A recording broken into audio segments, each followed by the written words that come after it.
I'm Brent Leary. Paul Greenberg. We are the CRM Playaz, and quite honestly, I feel played out right now. But Amen, brother.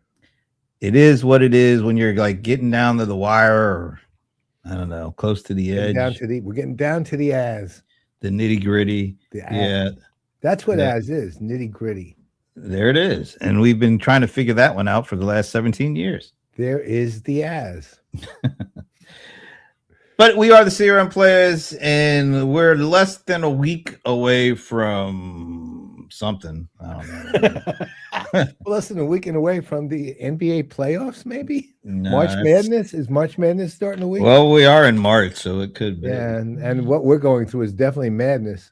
Yes, but it is IRL madness. And before we could even attempt to talk about IRL madness, we have Moment of Spin madness. Oh, yeah, now we're talking. Oh, my goodness. What the hell? What? I don't know what the hell that is. Wow. Good luck. That's all I can say. I am guessing it is either it's an Eskimo language, Inuit, or I see a lot of Inuits in there. So no, I know, but it's some form of Eskimo language. I don't know what maybe the name of the specific, or it could be Aleutian, Eskimo, Inuit, one of those. And who knew that Stephen Hawking spoke that? So yeah, he's a smart guy. Wow, that is a really unusual one. So what did you guess? Look at that with the double S's and double A's and double S's and double A's. Yeah, it's like what was MI? What was the one MISSISS? Cricket letter, whatever that stuff was. What MISSISSIPPI? Mississippi. No, it was crooked letter I, not PPI. Oh, I don't remember that one. It was weird. But anyway, what's your guess? I'm gonna go with Eskimo language, and it's gonna be Inuit. I'll say Inuit, but I don't really know the names of Eskimo languages. I don't really know. This one's really difficult. I've never seen anything like that one. But all right, Eskimo or Inuit. All right, Sven, you can give us the right answer and let us know if you stumped the Godfather. That is cool. Speaking of which, Sven, we definitely need to talk to you for IRL 2026 before the week is up. No, it's not a lot of time. I know. Anyway, so while we wait for the word, there it is. Greenland. Wow. Well, I was right. That is an Eskimo language. Yeah, so Greenland isn't the language, is it? No, the language that's the country, but it's a derivative of an Eskimo language, Inuit. Or Inuit's Inuit's the Canadian version of the Eskimo language. I don't think it's called Greenlandic, but I am right about the foundation part. That I'm sure. Oh, all right. So does that mean Sven, is he right? Does he get it? Let us know if you give the Godfather the win on this one, or is he just? I think I'm pretty close. I'll give myself 80% of that one. I got the foundation right. I just don't know the derivative name. Yeah, it's all derivative to me. It's all as. It's all as to me. It's all as. It's all as to me, man. And that is an A and a Z. That is correct. And that's Arizonan. All right. So I think he's giving you, so it's called Greenlandic. All right. Well. Okay. It's up to you, Sven. You call it. You either give it to me or you don't. I know it's like it's I'm giving myself as close enough, but it's not, I won't say I'm 100% right. All right. Well, while you're doing while he's doing that, origin of it. So we have mentioned a week from today, we will actually be damn near over with, almost done with IRL 26. But we ain't there yet, folks. So we do have some news. We have just, I think, within the last 15, 20 minutes or so, we have two big pieces of news. They're tied together. One, and we are very appreciative of ServiceNow hopping on board and becoming a sponsor. Yes, thank you, ma'am and sirs. Almost sounded like, please, may I have another? Kind of reminded me of that. Another cup of gruel. Oh, so Sven is Thank giving you the Sven. win. No, he gave me the win. Thank you. Yes, he gave you the win. Thank you. Yeah. Thank you. Thank you. Thank you. Oh, all right. So we're just cooking with good news here. So ServiceNow, thanks to coming on board. We're really excited about that. And because they came on board, this next thing makes so much more sense. Terrence Chesseret is going to be joining us at IRL 26. And what's he known as? He is known as the smoothest man in CRM. We are gleefully the ones who anointed him that. We have got the official cool jazz guy. I hope he likes cool jazz. You know, he has to. If he's that smooth, man. That was exactly what he would be. Terrence Chesseret. What was the name of that? I think it was a jazz clarinetist. What, Benny Goodwin? No. Good Ben. I can't think of the guy. Jazz clarinetist. Yeah, it was clarinetist. He was also really smooth. He played kind of really smooth jazz. Like it was really like very cool jazz. I don't know. I know all the sax guys. Yeah, it'll come to me in a while. But anyway, do you notice anything different about Terrence in that? You mean his title? Look at that title. I know. Group Vice President, ServiceNow CRM Products and Industry Workflows. And you know what? I think this is so new, so hot off the presses, and I know why. Why? Because ServiceNow just came on board as a sponsor, and they had to get a title fitting of becoming a sponsor of IRL. And so we will take full credit for Terrence Chesseret. As we often do. Once again, we will take full credit for the promotion of various people, everybody. Whether we deserve it or not, we'll just, we do deserve it. There is no question about that. But how cool. First of all, congratulations. I don't know how long this has been. I just looked at his LinkedIn profile. And I was like, wait a minute, something's different here. Probably a couple months, I would guess, maybe. Yeah, maybe he needed to update his profile sooner or something. I don't know. But that's really cool. Congratulations. We've known him for a long time, and he's been the same guy for that entire time. He's never let the success get to him. Nah, he really is. Aside from being smooth, he is just a genuinely really good person.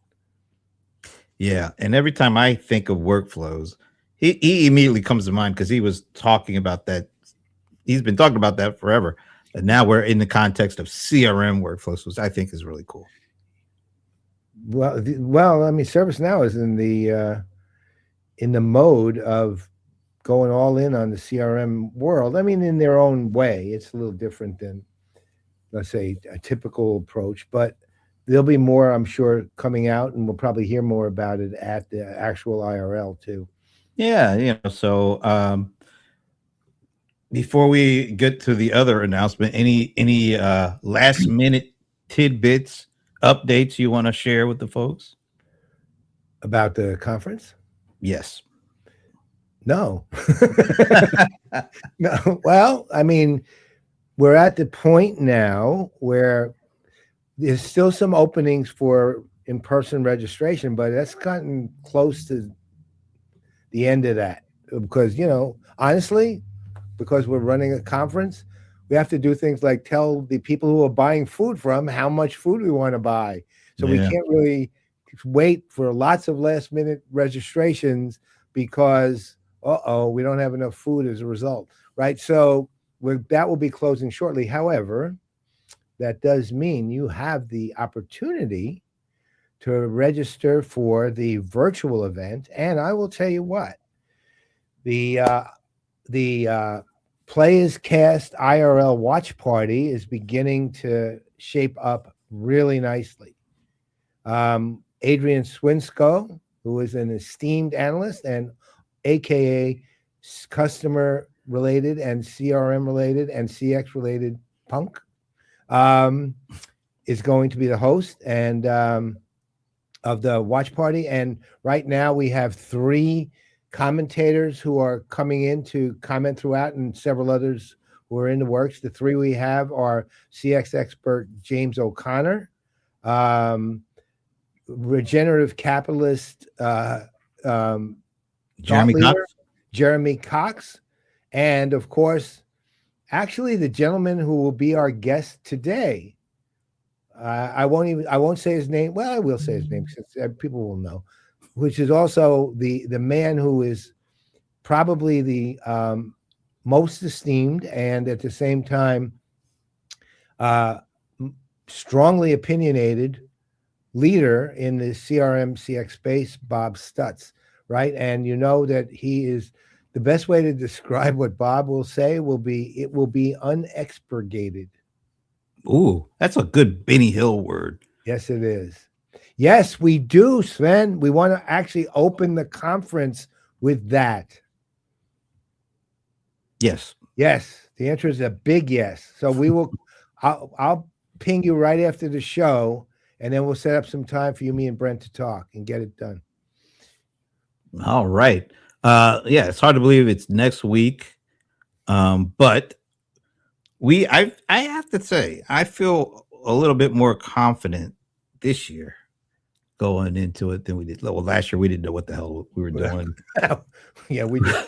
You know, there's an old saying in baseball that there were these 2 pitchers, Warren Spahn and Johnny Sane, on the Braves, and they were just unbeatable, right? So the way that this statement was from the baseball players who would oppose them: Spahn and Sane and pray for rain. That's nice. We were praying for rain most of last year because we had no idea what we were going to be up against at all. Now, in the case, of course, Spahn and Sane, you knew exactly what was going to be up against, which is why you would pray for rain. But in our case, we had no idea. So all we cared about was and you know what? We got it. We got snow. Okay, deal. Tomorrow it is. All right. You know what? So IRL26.com, that is the URL that you can go to like right now. You can see more about who's speaking, and you get a lot more information. You can register. It's free to attend the virtual. There's going to be 4 streams, 4 different streams at one point, not the whole 4, not no 8 hours, but at one point there'll be actually 4 streams because we have a main stage. That's where, you know, the general session stuff is going to be going on. That's a stream.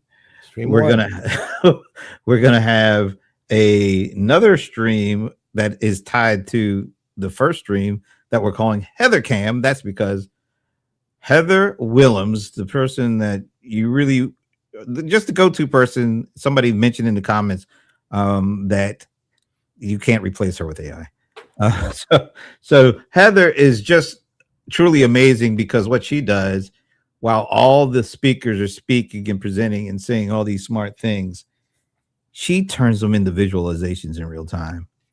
It's just really cool to watch. You know, I get carried away watching her sometimes more than I'm actually watching. Yeah. It's absolutely amazing. You realize how fast you have to be thinking to do that, right? To do what she does. She literally, I mean, she has to catch the idea, absorb the idea, then imagine the art for the idea, and then draw it before the idea is even finished being expressed on the canvas. And you will be able to watch all of that in real time because we have a camera that is going to be trained on her at all times. So you can choose between watching what's actually going on stage with the main stage stream, or you could watch her translate what's going on the main stage into these really beautiful images and visualizations And that segment will be sponsored by Creatio. Powered by Creatio. That's right. Powered. Another one. Yeah, I like the powered by. Oh, Powered wow. by Creatio. We know we should get your avatar to say stuff like that. Oh, we probably could. I can write it into the prompt. Speaking of avatars and speaking of all these streams, matter of fact, I got so carried away, I didn't even finish all the streams. I think I got see, you got me with the powered by. I got all off track. So those are the first two streams. Another stream for the live PPN shows that will be going on in the afternoon in front of a live studio audience too. How did we get that? We got a live studio audience. We actually have people there. That's why. And they're alive, so that's right. And they've managed to make it through. So that's the third stream. That'll be going on. I think it starts up right after noon and goes till about 3:30 or something. I don't know. Somewhere around that. I think literally 3:30. That's interesting because not only do we have 3 of our regular shows in the hot seat, the crunch, and of course a few good minutes, but we're launching a new show, which I'm going to be launching, called Rated PG, and we're doing a network special on content creation, the did and woulda, coulda, shoulda, so to speak.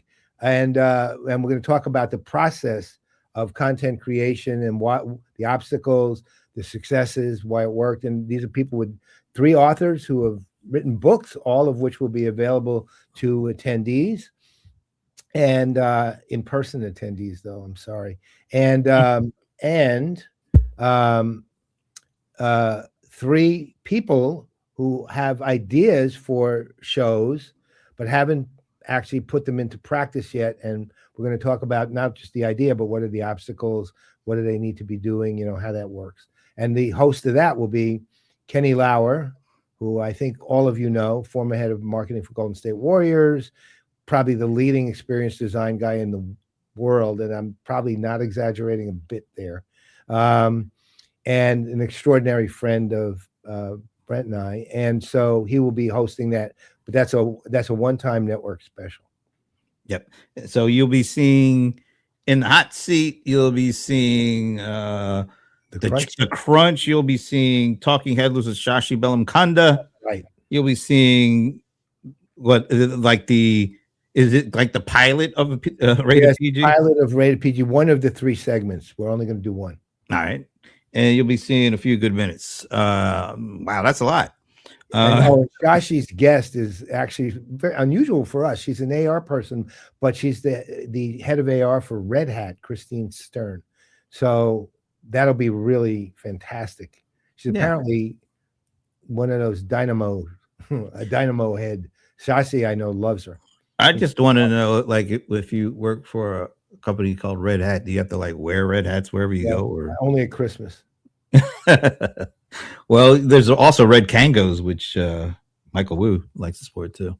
All right, so that's the third stream. So we still have one more stream, which is going to be, and this is like near and dear to our hearts because we love the watch party kind of setup, and we do watch parties for all these industry events, and it only makes sense that at our event we had to I mean, we would have looked dumb if we did an event we did not have some kind of watch party as part of it. Yeah, and the instructions I've given all the commentators and host is it's be as snarky as you want. Yeah, really. It's your chance. Basically, just do what we do when we're doing them. Just because we're all buddies doesn't mean you have to be always nice. If you don't like something you're hearing, say so. So all the folks say that too. All the folks that we know at vendors, this is your chance to get paid back because we can be a little tough on things that we see from your event. So it's only fair about as fair play, And that will be only main stage, though. That will be only on main stage. Right. That's right. So, but those are the 4 streams available. And I think we tried this last year, and to be quite honest, it didn't go too well. So what we are really excited about because we really want that part of the virtual experience to be way better, not just way better than last year for us, but we're really hoping that this could be something that the industry, the vendors, think seriously about improving the virtual experience to their events. And we are excited, really, really excited about our new partner, who's also a sponsor of the show, called Kaltura. And Kaltura is really an industrial strength events platform, among other things they do. They host events for the likes of Salesforce with Dreamforce, NVIDIA GTC. It seems like there was another one, another biggie too. I'm mistaking it. AWS. Oh, AWS reInvent, absolutely.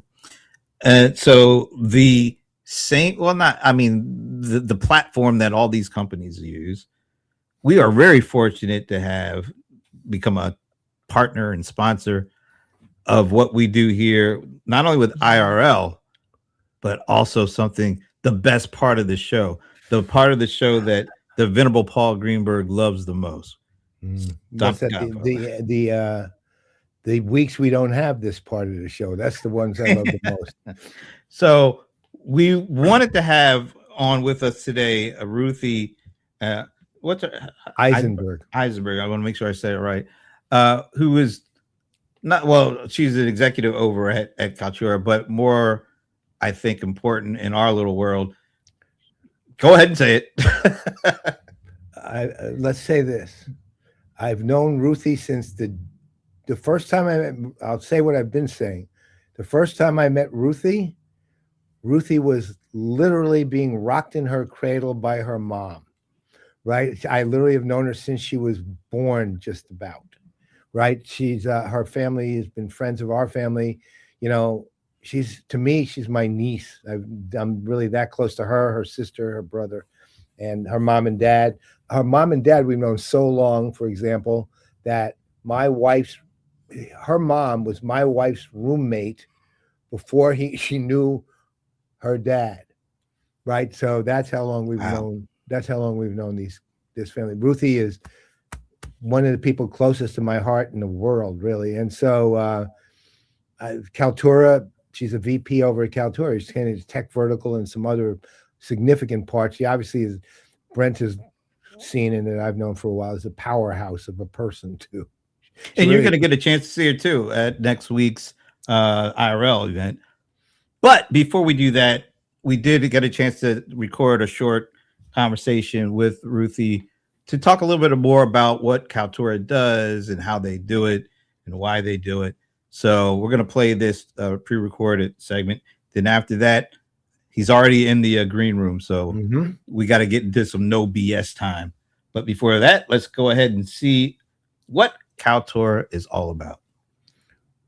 Well, thank you for joining us. Thank you for being a part of IRL. And thank you for sponsoring the best segment of the CRM Playaz show. Yeah.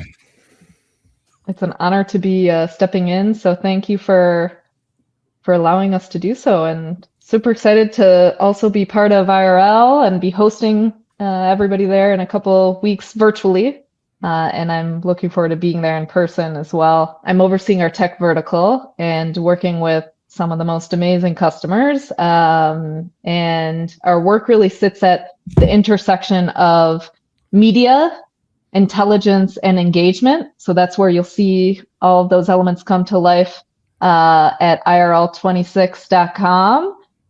So check it out, pre-event, during event, post-event. And really our background is in helping organizations simplify engagement across a single platform. So you have a few layers in Kaltura. You've got the content creation, the content management, and then the actual content experience, which is what everybody here will get the most exposure to. And you guys have gotten exposure to the content management piece. So excited to hear your thoughts there as well. Ruthie gave us a little clip to explain a little bit more about what Kaltura does. So why don't we go to that? And then we'll come back and talk about it a little bit more.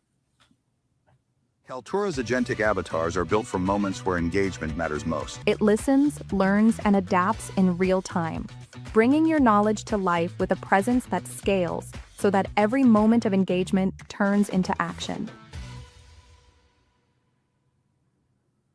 All right, Ruthie, please tell us a little bit more about Kaltura. You got a little glimpse of it, but talk about the importance, and this is kind of my bugaboo, and I think it's Paul's too, about the importance of getting the virtual experience just as right as the physical experience as a lot of these big events, because that's what your platform really brings together. Yeah, I mean, we power video interactive immersive experiences for over 10 million monthly active users, right? Across video content management, events, and OTT. And what we're seeing, though, to your question about getting it right for virtual, like, they say you can scale virtual endlessly, right? You can reach all audiences, no matter where they are, localized in every language. You can't scale a conference room. So it's really, really important that the same level of interaction and engagement can be felt virtually as well. But it requires a lot, right? It requires a lot of orchestration. So that's sort of where we're going next. And you saw in the clip really how we're bringing agentic and immersive conversational AI agents into the experience. Because the way the direction we're going is we see conversational AI, it's everywhere, right?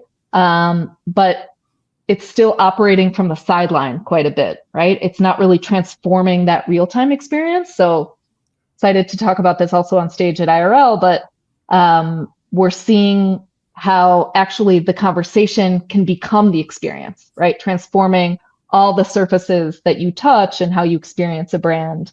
So bringing an event to life, but then also bringing the conversation to life as well. So you also have this sort of platform that provides a level of thought leadership too by its nature. So can you elaborate a little bit on that? Yeah.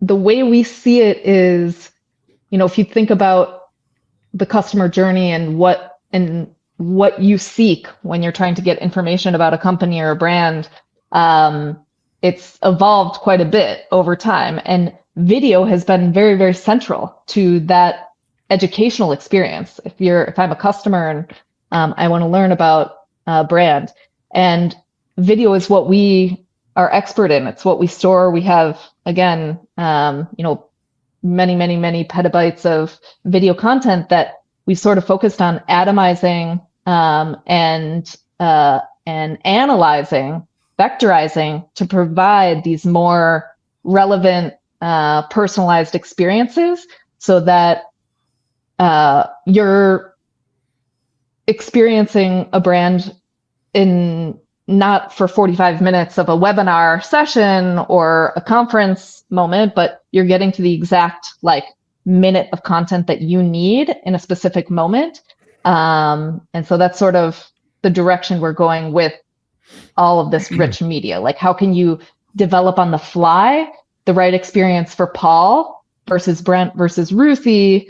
And that's the direction you'll start to see, especially as we talk about avatars and how they can really bring the experience to life rather than just be info retrieval mechanisms. It can really adapt the conversation real time to get you to where you need to go.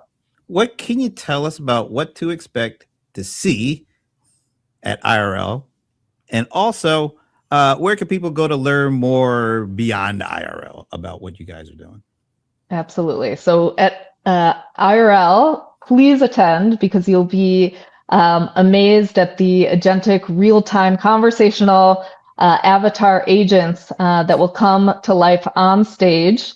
We'll love your feedback, and we'll love to give you all the opportunity to engage.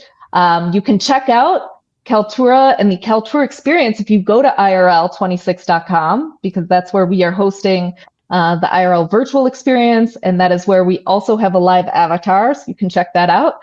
But for all other Kaltura related information, go to Kaltura.com. All right, let's bring us back here. Really excited about that. I can't wait. I am too. And just for folks who may be interested, if you go to irl26.com right now and go to the bottom of the page, you might actually see a pretty familiar looking avatar. Is it back up? And I don't know. It might be. Just keep checking. You might see a familiar face as an avatar. Kind of interesting. All right. It's that time. It's no BS time. Should call it the no BS zone or something. I don't know.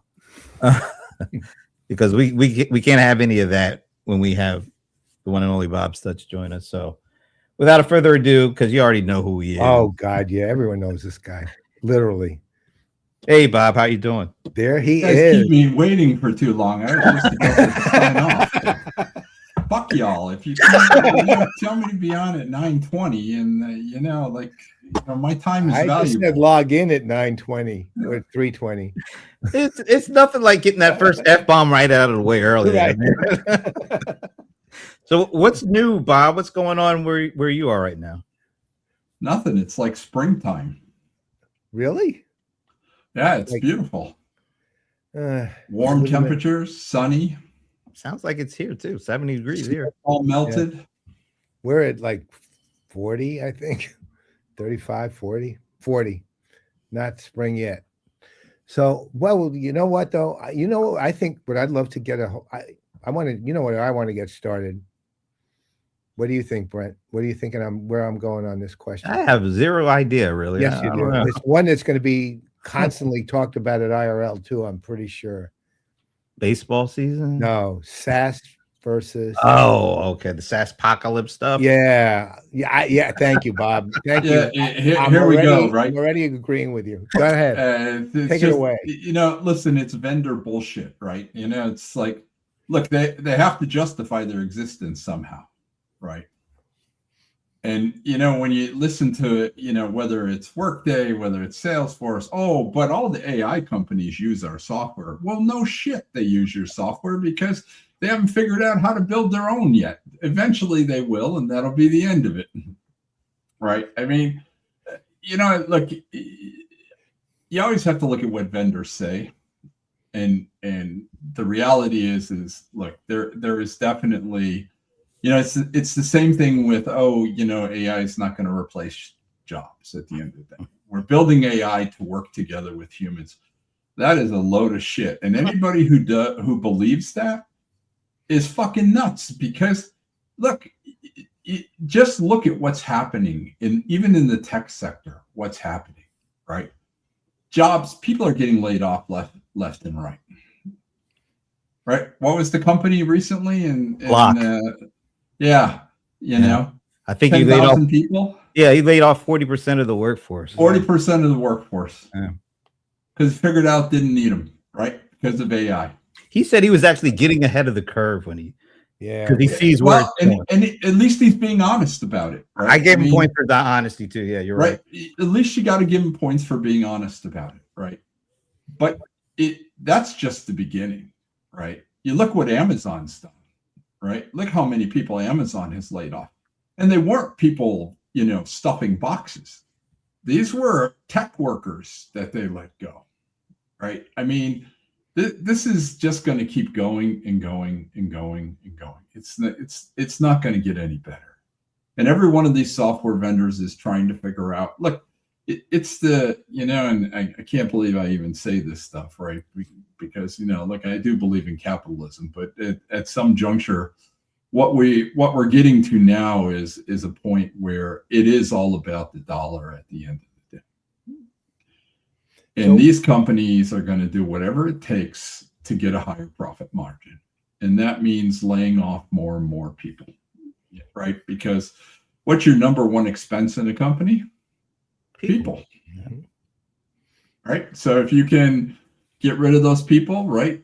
Slim it down, right? Higher margins, right? I mean, you got to do something. I mean, look, I don't blame them at the end of the day, right? But at least be honest about it, right? At least be honest about the fact of why you're letting people go. Right? And when I hear Salesforce in particular, do you think this is the tech sector, or is this going to be endemic to everything? I think it's all across the board. I don't think I think the tech sector is just more visible,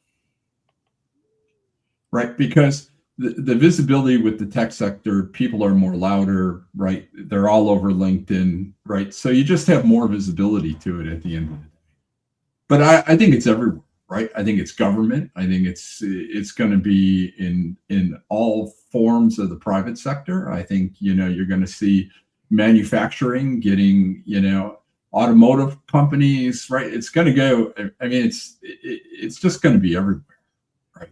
Nobody wants to really talk about the reality of it. Even the AI people sort of brush over it, right? They tend not to, like just come out and say it. Oh, we're going to try to replace every single job we can with automation at the end of the day.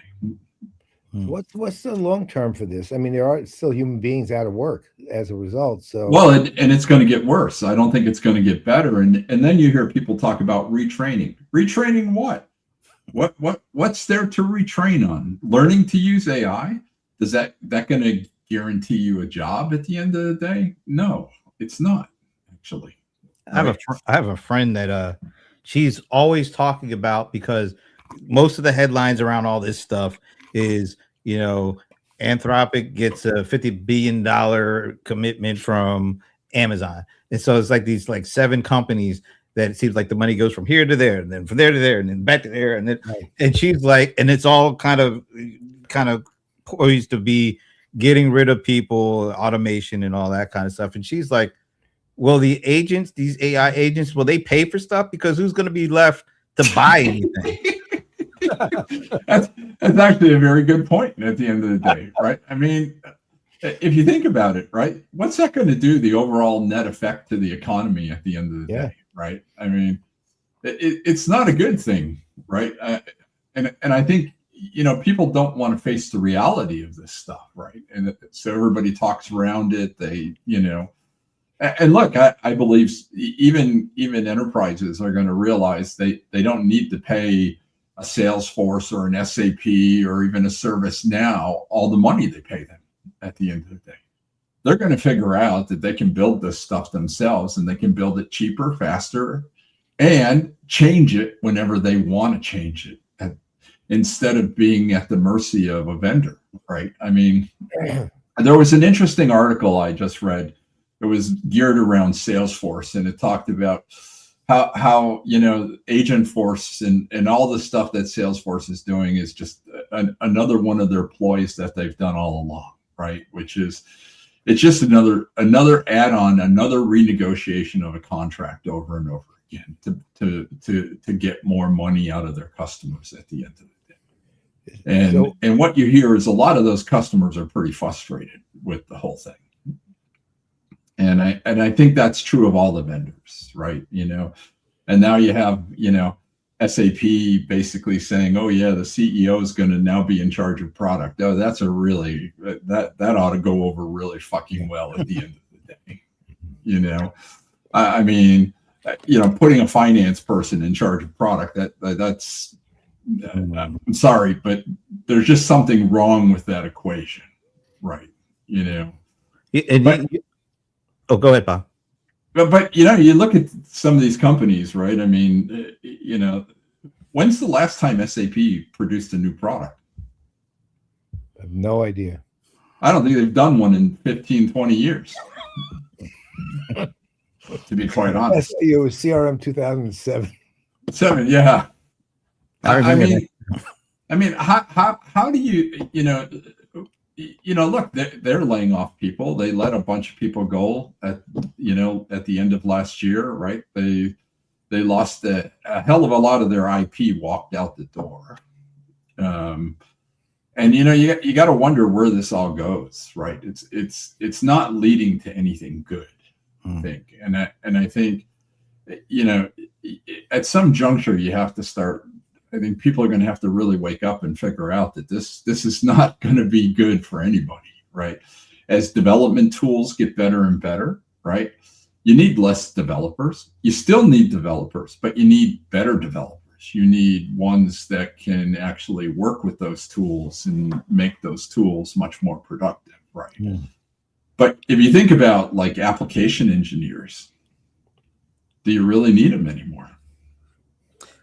We were Probably watching not. a little clip of Jensen Huang on CNBC. I think he was talking after they did their earnings last week, and he was basically kind of mounting a defense for the enterprise SaaS group.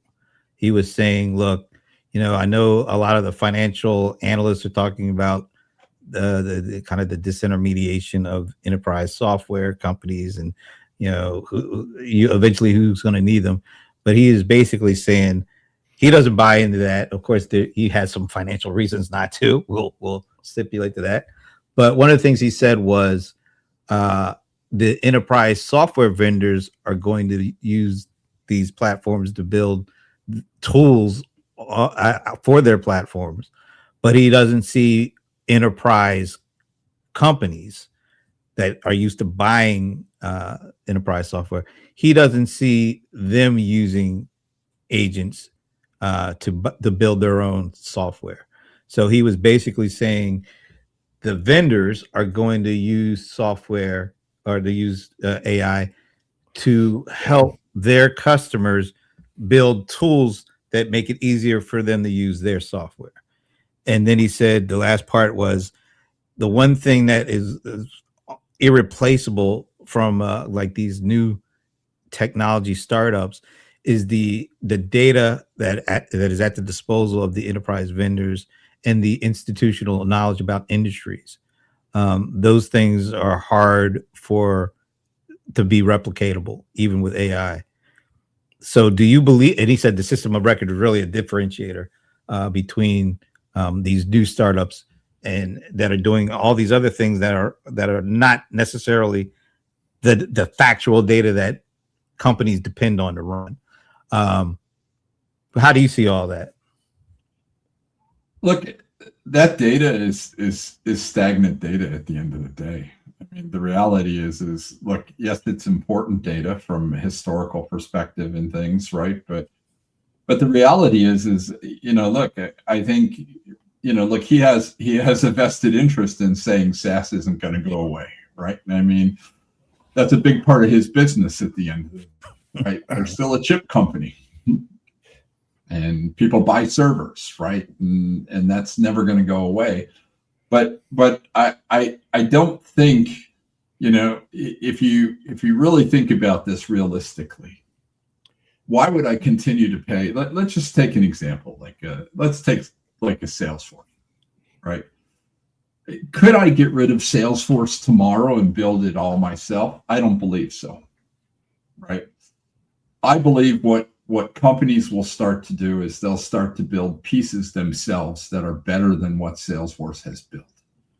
They're still going to utilize that system of record because they have to at the end of the day, because that's where all their historical data is sitting, right? That's where a lot of their customer data is sitting. But over time, I mean, look, here's the interesting part about AI.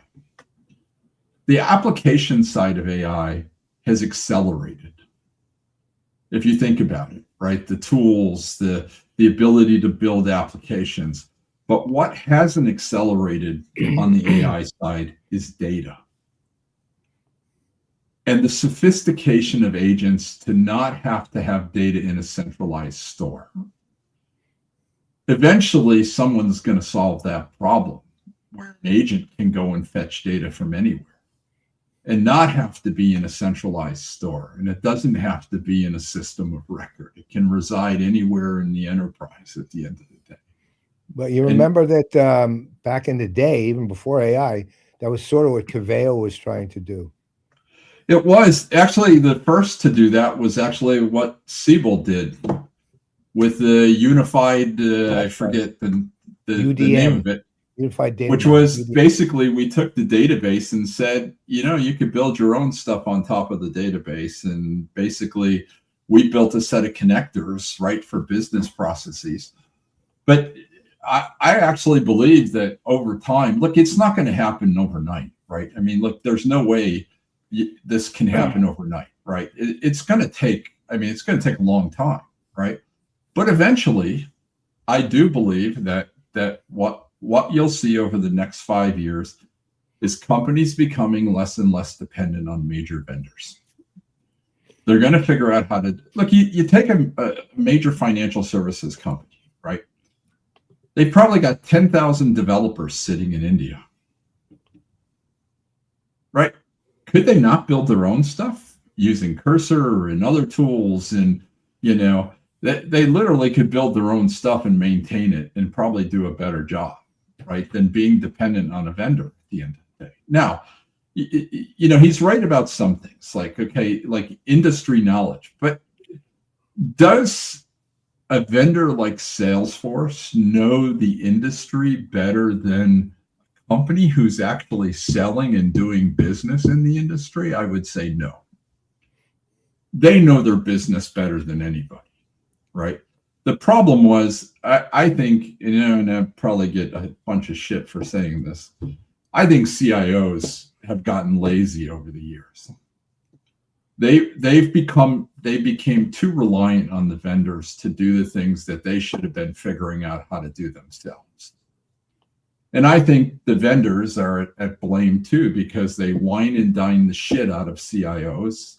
And, it's really not a system of what's best for the customer at the end of the day, but what's best for the vendor. And I do think that is going to shift. I think CEOs are going to start looking at that expenditure, and they're going to starting to question why they pay so much money for this stuff at the end of the day. And let's be clear, studies have shown time and time again, companies who buy packaged software only use between 10 and 20% of what's actually in that package at the end of the day. So what are you really paying for, right? Are you really getting your money's worth at the end of the day? Are you really getting that return on investment, right? And look, that's a big, I think companies are going to have to question that, right? It goes to something you said months ago, really. So right now we're seeing the SaaS versus AI. I don't think SaaS as an architecture is going away. It's basically the architecture for the cloud. But I do think, and this goes to what you just said and what you actually suggested months ago, that the pricing models are going to change. They have to, really. And to your point, if I remember correctly, it was more consumption-based, right? What you were talking about. That's right. Elaborate a little on that, because I think that's really where... Well, because I think, I think that's going to be the start of this, right? Which is customers are going to start demanding that they pay based on what they're using and not paying a per monthly fee per seat, right? Look, the cloud license became the old perpetual license. It really did, right? And, if you remember back when the whole mantra about cloud came about, right? And it was all about, well, you didn't need the perpetual license. You basically leased the software. It's in the cloud. You don't have to pay for support, right? But what's happened? You pay more for support in the cloud than you did with a perpetual license nowadays, right? All these companies, every one of the SaaS vendors, premium support, exceptional support, right? You pay for that at the end of the day, right? So we really have come full circle again. The cloud has, and SaaS, and let's be clear, there's not what I would consider to be a lot of pure SaaS vendors, right? There's a few. I would say, look, Salesforce is a pure SaaS vendor. They were born in the cloud, raised in the cloud, right? But you look at other companies like an SAP, they're not a pure SaaS vendor, right? Just because you take an on-premise instance and you move it to the freaking cloud in a hosted environment, and now you call it a subscription, and you say it's SaaS, right? It used to be the ASP market. It is the ASP, right? A lot of these companies are nothing more than ASPs at the end of the day, right? And I think, look, SaaS is not going to go away anytime soon. It can't, right? Because to replace that stuff and move off of it, it's going to take a very long time, right? But it will happen at some juncture, and pieces of it will start to happen, right? So, but where does that, like Agent Force? Take a good example like Agent Force. Okay, now I'm paying for all these licenses per seat. On top of that, now I've got to buy Data Cloud because my agents don't really work unless I put all the data into Data Cloud. And then on top of that, now I have to pay the consumption fee for the agents at the end of the day, right? So you start adding that up, it gets pretty expensive at the end of the day, right? I don't think people fully comprehend, look, it's just like the AI players, right? Like Claude, like OpenAI, right? Did you ever notice how when you start using it too much on your subscription, how things start to slow down? Right? Yeah. Your answers get slower. Well, and not only that, right? they'll stop in the middle of an answer if your tokens run out. Just stop dead. Right? Because it's not cheap, right? Every one of those, conversations becomes expensive at the end of the day, right?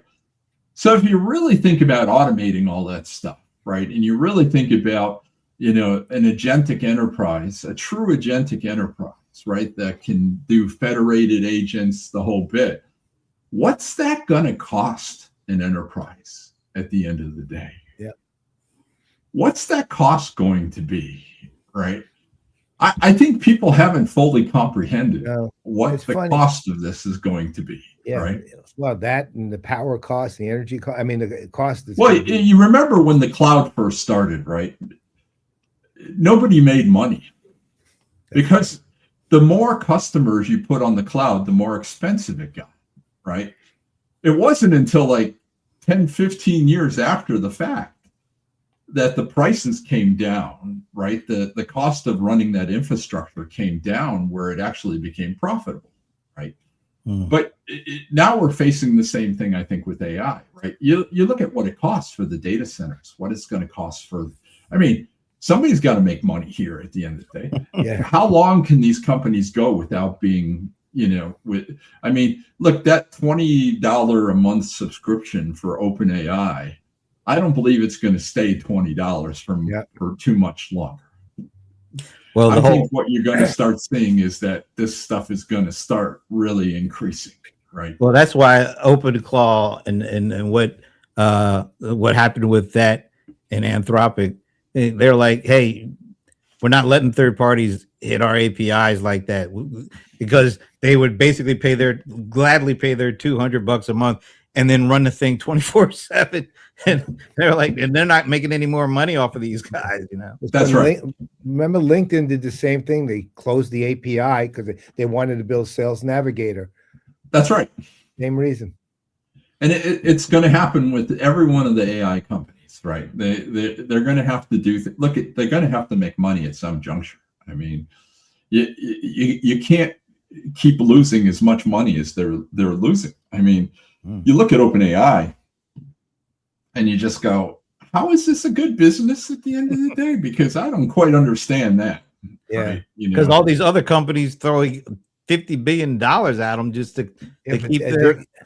I don't understand it either. And then they're committing to spending $60 billion with the other company, right? So, and right now, I think the commitments of somebody, I can't remember who it was, but somebody identified the OpenAI commitments to the other companies as like $500 billion, right? It was some insane number. Well, I think it was 45% of Microsoft's book was OpenAI.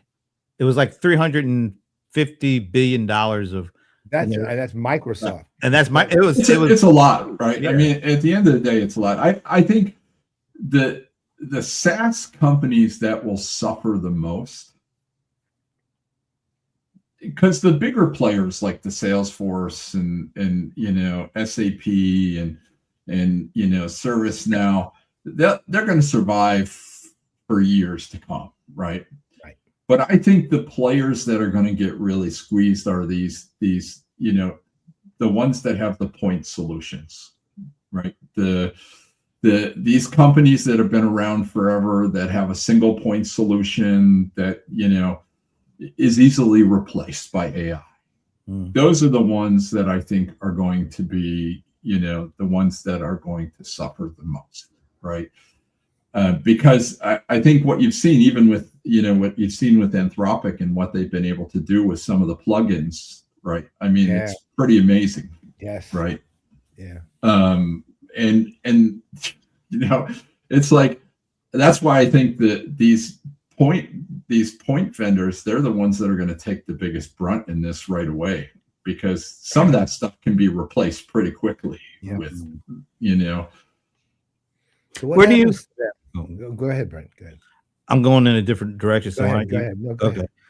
I wanted to see how closely you're watching the Anthropic versus the Department of Defense, and where do you come down on that one? As a retired military, I think it's bullshit on Anthropic's part. I mean, look, you take all the benefits that this fucking country has to give you, and then you slap it in the face. I'm sorry, I don't agree with that one bit.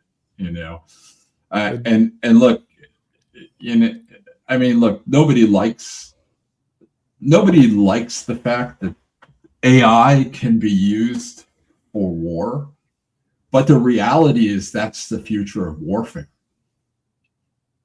And whether we like it or not, I think, you know, it's going to be one of those things that, you know, you've just got to accept it. And, you know, but you can put limits around it. You can, you know, there's things you can do, but, you know, if Anthropic's not careful, the government can pull what I've seen them pull on other software companies over the year, which is they'll just nationalize it and take it. They'll take the IP and they'll, you know, which they have they can do it legally. Well, you know, it's interesting. I of course came down on Anthropic's side initially, and then yesterday I'm reading how there's this version of Anthropic of Claude Opus 5 that's actually being used internally by the government, and that Anthropic seems to be fine with classified version only being used for military purposes and actually being used in the war with Iran right now. So, you know, it made me a little more diffident to both, because I use Claude. That's the one I use personally, and I like it a lot, even though it's, you know, can annoy the hell out of me. But so, and at the same time, obviously my political thing comes down on the statement that that the CEO came up with. But then when I read that, I'm thinking, what the hell? I mean, you know, this like, okay, no, we're standing against it, except when we're not. Right. I mean, that just really did me in. I have to admit it. When I saw. Well, and look, all these software companies, like, you know, Salesforce just did what, $5 billion deal with the Department of the Army. You think they're not going to use the AI that Salesforce has for, you know? I mean, let's face it. Look, ICE. How do you think they get all this facial recognition stuff? The government didn't build that stuff. That's all come from software vendors at the end of the day, right? And so I think it's a little, in some ways, I think it's a little childish, right? That you know, look, I get it. Some people just have some pretty strong feelings about it, but on the other hand, you know, you know, from a country perspective, look, the future of warfare isn't what we used to think it was. It's not people with guns standing on a line somewhere fighting. This is all going to be fought in you know, in a whole different way, right? You look at it already with the drones, right? You know, all the sophistication around jamming and stuff, right? All this stuff is going to be, you know, it's you know, look, the government's got to do something, because every other government, otherwise we're going to end up buying it all from the Israelis at the end of the day, like every other country is doing, you know. I mean, and I really think we're behind the times. I mean, we've really, look at China. I mean, look at the capabilities that China has from an AI perspective, right? I mean, everybody underestimates it. I mean, there's some people in the government who are saying, hey, look, we're forgetting about China, right? And I don't think you can forget about China. No. Because That's wow. because they have open resource to everything, right? And you know, they've become the masters at you know, being able to take stuff, replicate it, and make it better. Yeah, You know, without regulations to worry about either. without regulations, without, you know, I mean, look, it is a little concerning, right? I mean, look, you know, you go to the airport now and you stand in front of one of these machines and it knows exactly who the fuck you are, and you go, when did I give my permission for that? You know, Only right? if you have clear did you give your permission. Shoot, but even when you go to enter the plane, right now, nowadays they're taking your, you know, they're using, you know, unfortunately they're using identity software, right, to identify you. I remember years ago, there was a tech company that McDonald's was working with. So when you pull up to the fast service thing, they were actually taking voice prints. They were recording voice prints, and then you're selling them off to the data brokers. Jesus, I didn't know that. Well, that's the thing. And the other thing, which I've been harping on a bit, which is, you know, generally, is the thing that's noticeable with the AI now is that it's developed at varying levels, including scaling memory, right? And once you have memory, man, that's really, I don't think, I know the three of us do, but, and some others do too, but I don't think in general people understand how significant that really is.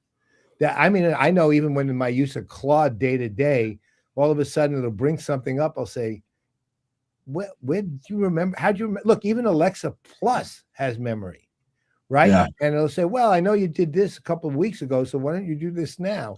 Right. Except it seems like OpenAI is getting dumber, not smarter. I agree. Memory, I actually its agree. memory has some serious lapses.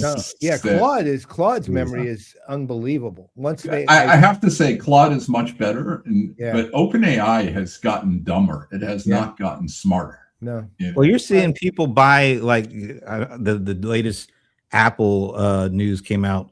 When now they're getting ready to break out the M5 Pros, and I think there's M5 Max too.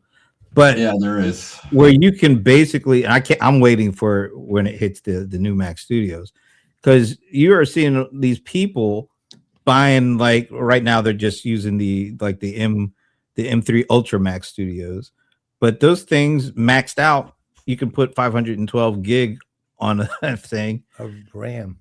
Yeah, of RAM, and you can actually daisy chain like 4 of them, so you end up with like 2 terabytes of RAM, and you're able to now run these LLMs that have 1 trillion parameters on it. You can run them on your own. You could run it on your own, and then the context never goes out of memory. That's right. Which it's amazing. Astounding. And you're seeing, I mean, I saw this guy on YouTube. He's got like a rack mount of 4 Mac Studios, and now they're just announcing the Mac 5 that they say has 5x the capacity or something like that. So people are literally going to be running their own data centers right in the corner of their house, where they can download every language model. There will be lots of people who do that at the end of the day, I'm sure. You know. I think I'm too. And then you start talking about the concept of a smart home. Now you're really getting to the concept of a smart home, right? But there you're getting into a concept of a stupid person, right? Yes. Not to mention how much money that I can't imagine. I've already spent enough on my 10,000 a machine right now. Can you imagine? I mean, I love Apple, but it's like, you know, Siri is a waste of time. Oh, it's horrible. They never did anything with Siri. They've never come through. The AI on Apple is the worst. Yeah, by far. You know, far. I mean, look, the machines are good, but everything else lately is like, you know, and I go like, why would I buy another? I mean, I already have a super powerful laptop. I use the Studio, right? The studio desktop, right? You know, and it's like it's fully loaded. Why would I move to the next version of that at the end of the day, right? I have a, you know, it's maxed out on memory. It's maxed out on the hard drive, right? What more do you need at the end of the day, to be quite honest? You know? I mean, I only have one Mac hardware device. All of my tablets and phones are Apple, but the one hardware I have is the M4 Mini, and I use that as my smart home server. And believe me, there's a lot of capacity that needs to use. It's not a small, but that thing handles it like it's you know, that big, and it handles it like it's nothing.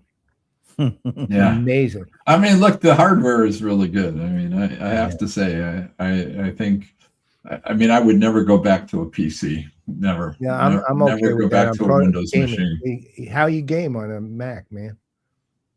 I don't game. I don't game that much anymore. You know, that's what I have Xbox for. And on that note, we're hard to believe, but we're already past the top of the hour. But it's always okay. We you know what, when you're coming on, man, we just keep going. We don't. Yeah, it's fun. One last thing I'll throw at you, because Anthropic, it seems like Anthropic has really stolen a great amount of mind share from OpenAI at this point. And then when they came out, I guess it was earlier this week, or was it last week, where they announced that they now can basically replace a lot of the COBOL code that's running in these. Are they still running on mainframes? I guess they're still running on mainframes.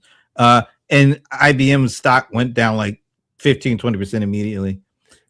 Do you think that this is just the knee-jerk stuff, or do you think there's a serious, nearer than longer term threat that Anthropic is posing to stuff like IBM and AS400s and the mainframes and the tens of millions of code?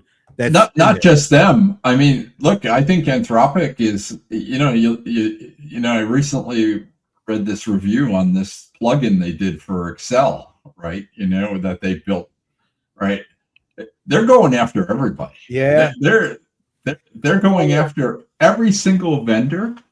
They're figuring out that they can build these plugins that are much more efficient than anything out there. And I think they're smarter because they have two things, right? One, they have the AI, but they also have the development kit to go along with it, right? And it's getting easier and easier to use, right? And the second part they have, which I think is interesting, is if you notice, they've now started to hire all the top like enterprise salespeople. Yeah, which is so smart, man. Yeah. Guys like Paul Smith, right? You know, I mean, look, I think that they are going to go after this market in a very different way than what OpenAI is trying to do. I think they've realized that the goal here is to build things that they can just plug into that enterprise backbone, right? That is their, and I think that's what they're going to do. And I think they're smart. I think they're going to go after this.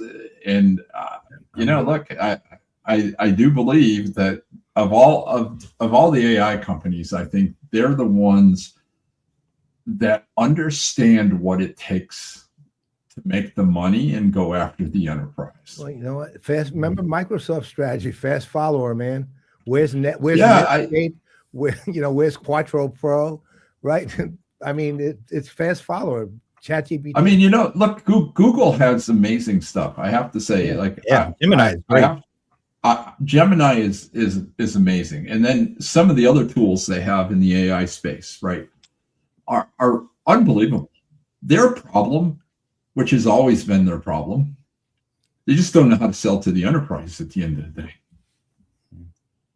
Amen, right? brother. I mean, this has always been their problem, right? And you know, they're like a kid that has attention deficit disorder. they work on something until it's like, and then they lose interest and they go on to something else, and they never really follow through to build. Like if you look at their apps, right? The Google apps are not bad. Right? Oh, they're great, actually. But they're actually very good, right? But it's like they lose interest in this stuff. And then they don't follow through on how to make it even better, right? How to modernize it, how to take it into the next level, right? And like Microsoft just, the problem with Microsoft is I think they just think that they have such a command with Office that they can just force everything down people's throats. Yeah, it's not going to happen with Claude and Cowork. But Copilot is shit. I'm sorry, but Copilot is. I actually agree with you. I can't believe how bad it is. Look, the only thing I would say is, like, if you are a diehard Office user and that is your bread and butter for everything you do, Copilot is great. But if you have to work with other things, Copilot doesn't cut it at the end of the day. It's a shame because ultimately they were the first, and they were Copilot. They even gave it the name that caught, if you know what I mean, right? That caught on, but it just doesn't seem to have gone anywhere except, to your point, as an internal feature of their own apps, right? And that just doesn't make it work. It doesn't work. You try. Every single time I attempt to use a standalone to do something, it fails every single time. I have yet to have a success with it in probably a year, and I am not exaggerating at all. I truly do not. I mean, I've been contemplating getting rid of my Office license because I don't use Office. Yeah, hardly at all. I use Word a lot still. I use PowerPoint a lot too. I use Excel occasionally. I use Word. Also, it's good for things get exported into Excel. It's helpful sometimes. CSV files go somewhere, right? So that works okay for me. I don't use Mac stuff at all, Pages and any of that. I don't use that either. Nah, I've never used any of that stuff. That stuff didn't. They're horrible. Yeah. I mean, the Google stuff is okay. I mean, sometimes I use the Google stuff more than anything because just Google Drive actually is good for collaboration. It's actually pretty decent. Mm-hmm. In fact, the address I emailed you earlier is that. It's a Google Drive. Oh yeah. All right. Yeah, Google Drive is still a good. I mean, it's a good tool, right? Yes, sir. I like it better than OneDrive. I mean, I don't touch OneDrive. I agree with you. All right, we better get ready to go. But Bob, are you joining us as a commenter next week? Yeah, I just got to look. Paul sent me the schedule. I just have to. I can't make it in person because I have another commitment on the weekend, and I would never. We're going to miss you, back man. in time. There's a lot of people who asked if you were coming. By the way. Yeah, if it was earlier in the week, I could have made it happen, but it's at the end of the week, and it's bad because then it's trying to get back to Europe is always a problem. Yes, I'm guessing it's going to be even more so with what's going on in the world. But yeah, plus flying right now is not high on my priority list with everything that's going on in the world. I was actually supposed to be in Dubai this week. Wow. Wow. Glad you didn't make the trip. Holy crap. Well, hopefully we could get some of your insights next week if somewhere it fits in your schedule. Because who wouldn't want to have you giving the conversation, the commentary, especially after the conversation we just had. So yes. Yeah, well, I was going to go off on how all analysts suck, but I was going to save something for next week, man. That's a perfect opportunity to do it. And we can take it as well as we can give it, so that's okay. We're good. We're good. I like that. We are full of shit, though. I mean, there's kind of way around. No, I think back to the days, right, when Gartner used to take the software and actually use it before they wrote a review on it. What a novel idea. What a novel idea, right? Instead, now you get some fucking moron who listens to a bunch of people, give him some hyped up presentation. He puts out a magic quadrant, or she puts out a magic quadrant that has everybody in the leaders quadrant, and you go, all that shit sucks. None of them should be in the leaders quadrant. Yeah. You know. Well, listen, there's a reasonable chance, given the what's going on next week, there'll be a point that could be that you can make that point, right? So, yeah, I think there will be plenty of opportunity to make that point. All right, well, we'll let you go. All right, man. Thank you, sir. As always, big hug. And we will see you hopefully next month on another No BS Thursday, because these are people love these things, and they do. And I'm one of those people, so we love it, brother. All right, so on behalf of Bob Stutz, I'm Brent Leary. I'm Paul Greenberg. We are the CRM Playaz, and the next time you hear us, we're going to be in Atlanta. So Minnie won't be there. But we'll say hi to. Well, she will be in spirit and in physical item. All right. Well, we'll see you next week from IRL 26.